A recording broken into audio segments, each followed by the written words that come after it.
চীনে এক প্রকারের বাঁশ পাওয়া যায়, এগুলিকে চীনা বাঁশ বলে। বাঁশগুলি একদম অদ্ভুত ধরনের বাঁশ, কিরকম যে আপনি বাঁশের বীজ যখন বপন করবেন তখন 5 বছর পর্যন্ত ওই বীজ মাটির নিচেই থাকবে, মরে যাবে না। বীজ মাটির নিচে নিজের ভিত্তি করতে থাকবে। মানুষ হয়তো মনে করবে যে বীজ নষ্ট হয়ে গেছে, বাঁশ হবে না বীজ থেকে, কিন্তু মজার বিষয় হচ্ছে যে 5 বছর পর বীজটা যখন হঠাৎ মাটি থেকে বের হয়, কয়েক সপ্তাহের মধ্যে একদম বড় বাঁশে পরিণত হয়ে যায়। 5 বছর কিন্তু সে মাটির নিচে ছিল, আর কয়েক মাসের মধ্যে কিন্তু সে পুরো একটা বড় বাঁশে পরিণত হয়েছে। এই যে ঘটনা, এই বাঁশের ঘটনা থেকে কিন্তু আমরা সেরা একটা জিনিস শিখতে পারি। যখন ওই বীজটা মাটির নিচে ছিল তখন কিন্তু মানুষ মনে করছে যে এটা শেষ, এটা হবে না, মরে গেছে, বীজ নষ্ট হয়ে গেছে। কিন্তু গাছটা কিন্তু ওইখানে মরে নাই, সে নিজের ভিত্তি তৈরি করছে, মাটির নিচে নিজেকে গড়ে তুলছে। এন্ড দেন যখন মাটি থেকে বের হয়েছে তখন নিজের যে ফলাফলটাকে মানুষ সবাই দেখতে পারতেছে। কিন্তু 5 বছর যে সে তার নিজের ভিত্তিটাকে মাটির নিচে করতেছে সেটা কিন্তু মানুষজন দেখে নাই, মানুষজন দেখছে সেই ফলাফলটাকে। আপনি যখন আপনার জীবনে স্ট্রাগল করতে থাকবেন নিজেকে গড়ার জন্য, নিজের স্কিল নিজেকে সফল হিসেবে তৈরি করার জন্য, যখন বিভিন্ন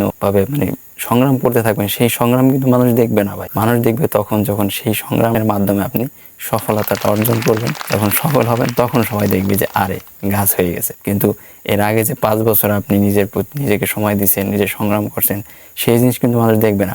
মানুষ ওটা কি বলবে, ওই বীজের মতো যে এই বীজ নষ্ট হয়ে গেছে, এই বীজ হবে না, এই বীজ থেকে গাছ হবে না। তখন মানুষ আপনাকে বলবে যে তুই শেষ, তোর দ্বারা কিছু হবে না, এই টাইপের জিনিসপাতি হুদাই চেষ্টা করে যাস, হুদাই বয়ে থাকোস, হুদাই এডি করস, এগুলি বলবে।